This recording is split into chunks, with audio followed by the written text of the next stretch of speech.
네, 안 기자, 사회일보 백승우 기자와 조금 더 알아보겠습니다. 백 기자, 이 2달간 떠들썩했었는데요. 이 권지용 씨 수사, 그러면 불송치, 혐의가 없다는 거예요? 네, 아직 확정된 건 아닙니다. 하지만 경찰이 추가 조사 없이 조만간 수사를 마무리하겠다고 밝힌 만큼 이 불송치 가능성이 높은 걸로 보여집니다. 공개 소환까지 하며 의혹을 보이던 경찰 수사가 이렇게 된 이유, 먼저 강남 유흥업소 여 실장의 진술이 달라진 점을 꼽을 수 있습니다. 해당 실장은 첫 조사에서 권 씨가 있던 방 화장실에 흡입하고 남은 코카인이 있었다며 권 씨를 지목했었죠. 하지만 지난달 조사에선 권 씨가 직접 마약하는 걸 보지 못했다면서 함께 있던 다른 배우일 수 있다고 말을 바꾼 겁니다. 실장의 진술로 수사가 시작된 건데 진술 자체가 흔들렸고 이외에 이렇다 할 정황이나 증거가 나오지 않았기 때문으로 풀이됩니다.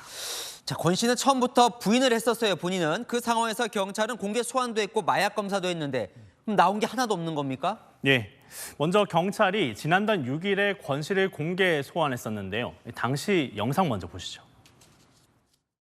일단 조사에 필요한 진술이든 모발도 그렇고 조사에 필요한 거는 다 적극적으로 임했고요. 정밀 검사 또한 일단은 긴급으로 요청은 드린 상태이고. 네, 실제 경찰은 이날 간이시약 검사를 했는데요. 소변을 통한 간이시약 검사도 음성, 그리고 당시 채취한 모발과 손발톱에 대한 국립과학수사연구원의 정밀 감정 모두 음성이 나온 겁니다. 권 씨의 휴대전화 통신 내역 압수수색 영장 역시 범죄 사실 소명이 부족하다며 기각돼 확인이 어려웠습니다. 경찰은 결국 지난달 25일 권 씨에 대한 출국 금지 조치도 연장하지 않았습니다. 글쎄요, 이 정도면 경찰 수사에 대한 비판도 나오지 않겠습니까? 어때요? 네, 근데 일단 경찰은 문제가 없다는 반응입니다. 경찰 측은 그동안 수사와 관련해 진술에 의해 수사를 시작하는 건 당연한 일이라고 항변했습니다. 내사 단계에 알려져 수사가 쉽지 않은 상황이었다고도 오히려 토로하기도 했죠.